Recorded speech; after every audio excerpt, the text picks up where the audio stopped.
Hi, I'm Eve Levy here from the Portland Kollel, bringing you a dash of Eve. I want to tell you all something. I won the lottery, and so did you. Well, not really, but here's the story. A few weeks ago, I traveled with my family to Toronto for Passover. And in order to get there and not completely break the bank, we had to fly from Portland to Denver to Detroit. And then we rented a car in Detroit, we piled in our children and our luggage and our strollers, and then we drove 5 hours to Toronto. It was quite a trip. Once we got through the Canadian customs, we crossed over that big bridge into Canada, I was getting a little bit more relaxed. We're almost home. I hadn't been home from Passover in 14 years. We pulled over at a service station and I saw the familiar sign in flashing lights, Lotto 649. This week, $35 million. Wow. I grew up with my bubby Lola religiously playing the Lotto 649 every week.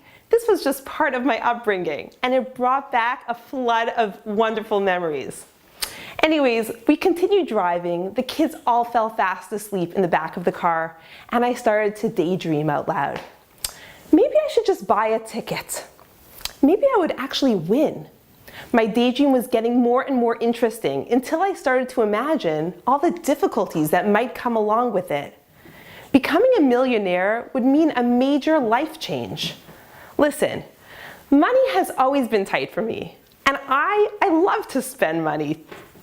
You could ask my husband. And my whole life I've been working for nonprofit Jewish organizations. I married a rabbi. I mean, you could just imagine, I've never been on a cruise and a vacation, and we're probably never gonna go on one in our lives. But that's okay.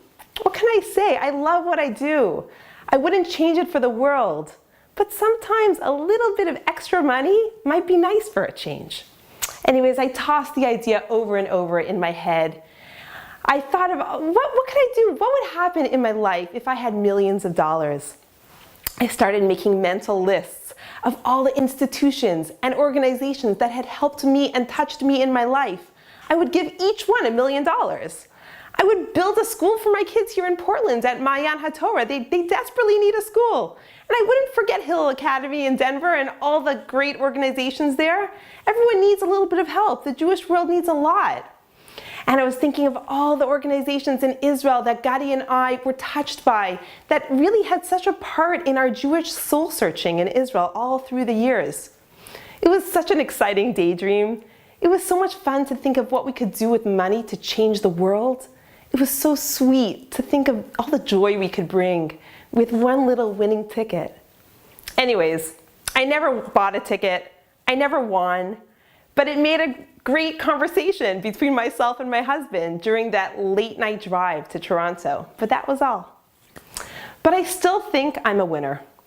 I've always had that winning ticket in my back pocket, and so do you. Let me explain myself by sharing one of my all-time favorite stories. This story is told by the Chafetz Chaim, who was by far one of the greatest righteous people of the previous generation.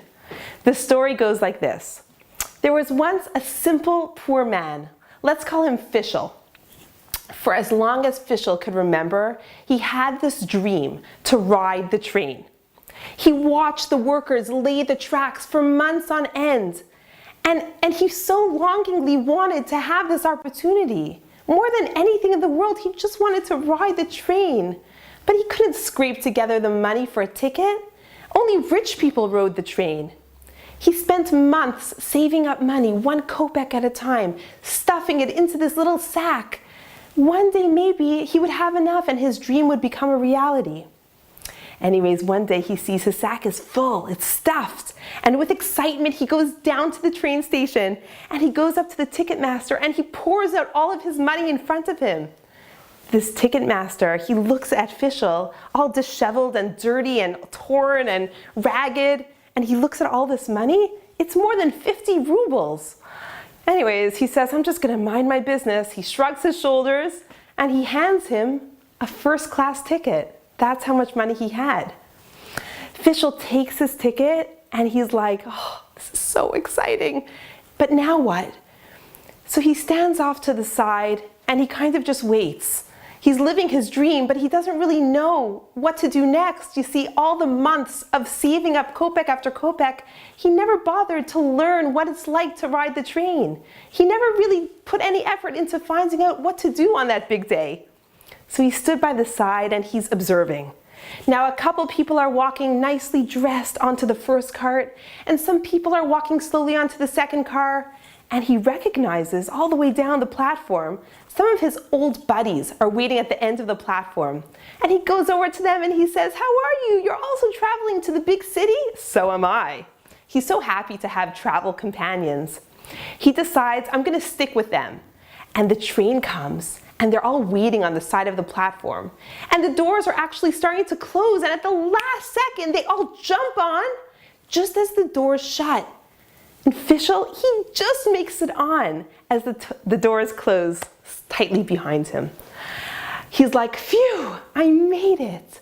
He finds himself a wooden bench with splinters and dirt, and he sits down and he takes it all in.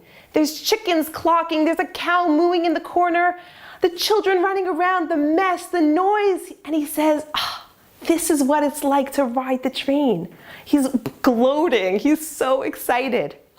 Anyways, he's enjoying his ride, and mid-trip, a bell is rung, and the conductor comes on, and he screams out, "Tickets, please!"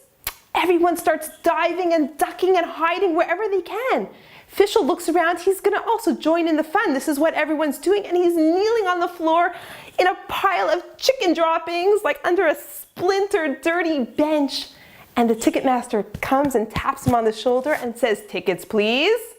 He's so scared, he doesn't know what to do. So with his shaking hand, he raises his hand and he hands his first-class ticket to the Ticketmaster. The Ticketmaster looks at him and says, "Why would you be here in this boxcar? You should be riding in luxury in first class, on plush velvet cushions. You should be served like royalty. Why are you here with all of these people?" The Chafetz Chaim explains that this simple, uneducated man is us. We're just like Fischl. We just don't know any better. We follow what everyone seems to be doing. We go with the flow. Society tells us which path to go and we follow. We don't always think for ourselves.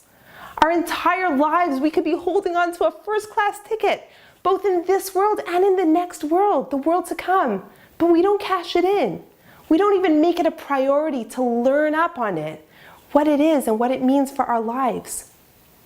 To be a Jew is a very wonderful thing. We have beautiful values, traditions, and an incredibly rich heritage. We are lucky beyond our wildest imaginations. We have a first-class ticket. The question we need to ask ourselves is, are we utilizing it? Do we understand how lucky we truly are? When the holiday of Shavuos comes around, we receive the Torah. The Torah is our instruction manual for life. It is full of wisdom and beauty. It is the greatest gift that God gave to us as His chosen people. He offered the Torah to every single nation and no one wanted it. But we Jews, we said, is it free? We'll take two. We got the 2 tablets. We can choose to take it and live by it, or we can choose to ignore it and be just like Fischl. The choice is up to you and me and every single Jew out there. But at least just realize that you are holding on to a first-class ticket. My blessing to us all is that we use our first-class ticket this Shavuos and always. Cash it in, try it out. The joys and pleasures of your religion are yours to enjoy. I hope you enjoy. Have a Chag Sameach, and thank you for joining me for a dash of Eve.